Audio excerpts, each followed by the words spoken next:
Nosotros acabamos de ver hace unos instantes las 6 fases. Ahora, cada fase contiene gramos de vapor de agua por metro cúbico de aire. En este caso podemos observar que cada fase tiene ciertos gramos correspondientes a cada fase. Ahora, ¿cuál es la medida de la humedad? Su medida se efectúa mediante el empleo de los higrómetros o ciclómetros. Para cuantificar el grado de humedad se utilizan los términos de humedad absoluta y humedad relativa.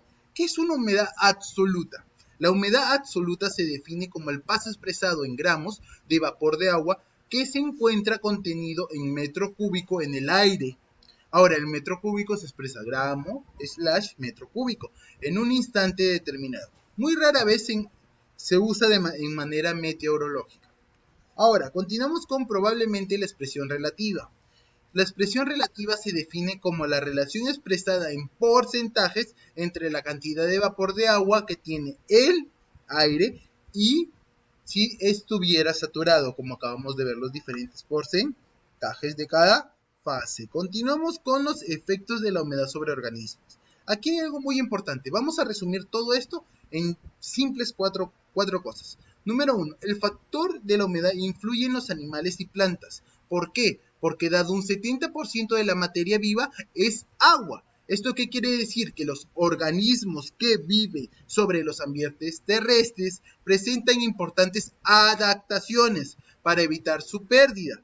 Por ejemplo, si el grado de humedad del aire es muy bajo, como sucede en los desiertos, los seres vivos procuran impedir la salida del agua. ¿Esto qué quiere decir? Que si el aire es muy húmedo, los seres vivos prolongan o produran al máximo el intercambio gaseoso con el medio ambiente. ¿Para qué? Para así poder ¿qué? Para así poder potenciar su metabolismo al máximo, o sea, puedan estar mejores. Ahora, la humedad ambiental interviene en la regulación del equilibrio hídrico de las plantas y los animales.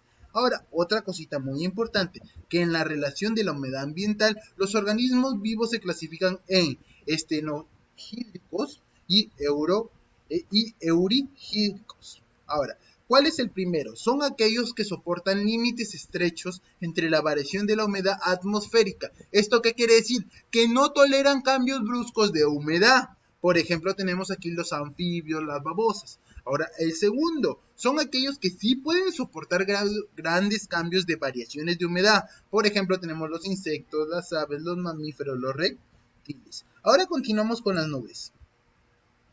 Una nube es físicamente el conjunto visible de gotitas de agua o diminutos cristales de hielo que están en suspensión en la atmósfera de una forma coloide. Las nubes, por constitución misma, están formándose continuamente. ¿Qué quiere decir? Sigue una, por lo que se presentan bajo una enorme variedad de formas. Ahora, ¿esto qué quiere decir? Que el aspecto de las nubes depende de varias cosas, de su naturaleza, de sus dimensiones, de la distribución en el espacio de gotas y cristales que la constituyen. Tenemos diferentes tipos de clasificación y están organizadas en 3 familias y varios géneros. Comenzamos familia de nubes altas. ¿Qué quiere decir esto? Que están formadas por cristales de hielo cuyo promedio de elevación es entre 6.000 y 18.000 metros sobre el nivel del suelo en las regiones tropicales. Aquí tenemos 3 tipos, 1, 2 y 3. También tenemos las familias nubes medias, que están formadas por cristales de hielo de gotas de agua, cuyo promedio de elevación oscila entre 2.000 y 8.000 metros. Eso quiere decir que están más cerca entre el nivel del suelo en las regiones tropicales. Tenemos aquí a los altocumulos, a los altotosfatos, a los mimbrostatos.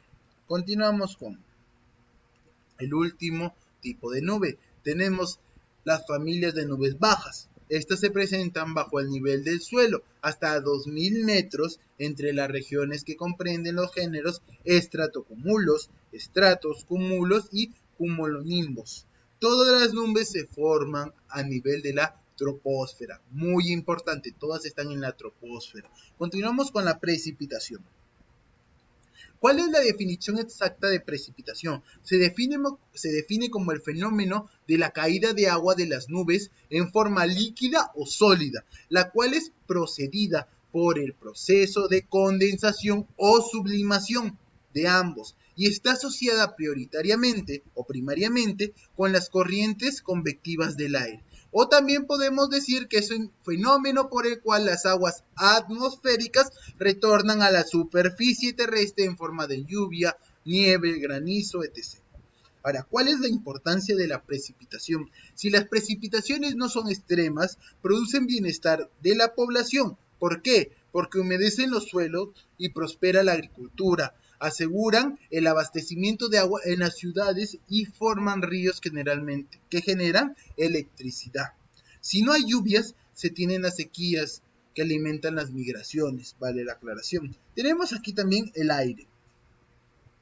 ¿Cuál es la definición de aire? El aire se define como una mezcla de gases que rodean la Tierra hasta más de 500 kilómetros de altura. También lo definimos como toda forma de materia que tiene peso y está sujeto a la acción de la gravedad terrestre, lo cual explica que se mantenga en zonas bajas de atmósfera.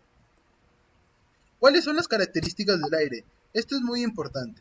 ¿Cuáles son sus características? Tenemos que ocupa un espacio, es elástico, es inodoro, es incoloro y un litro de aire pesa 1,003 gramos y el peso del aire origina la presión atmosférica. Esto es muy importante. ¿Cuál es su composición?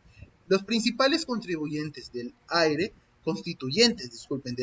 son el nitrógeno y el oxígeno, los que representan el 99% del volumen del aire, de manera remanente que el 1% correspondiente es a otros gases. Ahora vamos a explicarlo de manera más detallada. A ver, el nitrógeno con fórmula N2 compone el 78% del aire. El oxígeno, que lo podemos observar aquí su fórmula, es el 21% del aire. Y el resto de gases que conforman el aire son el argón, el anhídrido y otros. Ahora, el anhídrico carbónico compone el 0,03% y el argón el 0,9%. Ahora, estos gases que contienen el aire pueden ser el criptón, el helio, el xenón, el radón, el ozono, etc. Continuamos con la importancia ecológica. Es un recurso natural importante. ¿Por qué? Porque sin él la vida es imposible sobre la Tierra, debido a que el oxígeno es fundamental para nuestras funciones vitales. Ahora, por otro lado, el aire es sumamente muy importante para el hombre, pues sin él no puede vivir y es indispensable para la combustión. Además, es un recurso para las industrias. Como ya dije antes, la atmósfera es la envoltura gaseosa de la Tierra, constituida por el aire. Veamos entonces por qué existe. En efecto, la existencia de la atmósfera se debe a dos causas fundamentales, que son la gravedad terrestre y la energía solar. En cuanto a su importancia, es excepcional, por las razones que cito a continuación, porque es un elemento vital para la respiración, porque la atmósfera transmite el sonido, porque la atmósfera propaga la luz, porque la atmósfera regula la temperatura, porque la atmósfera hace posible el vuelo de los aviones y de las aves. La atmósfera es la capa gaseosa que envuelve la superficie líquida y sólida de la Tierra. ¿Cuántas capas tiene la atmósfera? Tiene la troposfera, la estratosfera, la mesósfera, la ionosfera y la exósfera. Vamos a hacer una recopilación breve. La troposfera es la capa más próxima a la Tierra. Aquí se encuentra casi todo el vapor del agua. Contiene el 80% del peso total de la atmósfera. Tiene un espesor de 12 a 15 kilómetros. Muy importante. La estratosfera. Aquí el aire se encuentra enrarecido, con una ausencia total del oxígeno. Se pierde todo el oxígeno. Es capaz de, y muy importante, con relación a los seres vivos, ya que a los 40 kilómetros de altura empieza la capa del ozono, que nos libera de la radiación ultravioleta del sol. La mesósfera, el aire se enrarece más aún. ¿Por qué? Porque tiene un espesor de 80 a 100 kilómetros, formada por iones y por electrones. electrones. La ionosfera. Sus componentes se mantienen cargados de iones positivos y negativos. Importante, para las comunicaciones de radio. Se extiende hasta los 500 kilómetros de altura sobre la superficie. Y por último tenemos la exósfera. Es la región explorada por los satélites artificiales. Está por encima de los 500 kilómetros de altura. Continuamos. Importancia de la atmósfera. Y creo que esto es el último tema.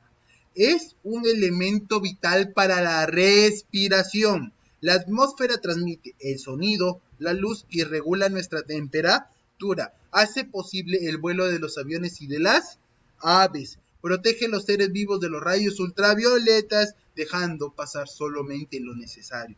Y permite la purificación del aire, gracias a la realización de los ciclos de sustancias fundamentales como el CO2, nitrógeno y otros. Continuamos con ahora la actividad. Ahora, alumnos, hemos cambiado el método. A partir de ahora tendrán que realizar un resumen en su cuaderno de esta información y completar la siguiente actividad, que consta de unas preguntas, las cuales deberán completar en su cuaderno y mandarme como ello foto al WhatsApp. Ya saben, nos volvemos a encontrar pronto.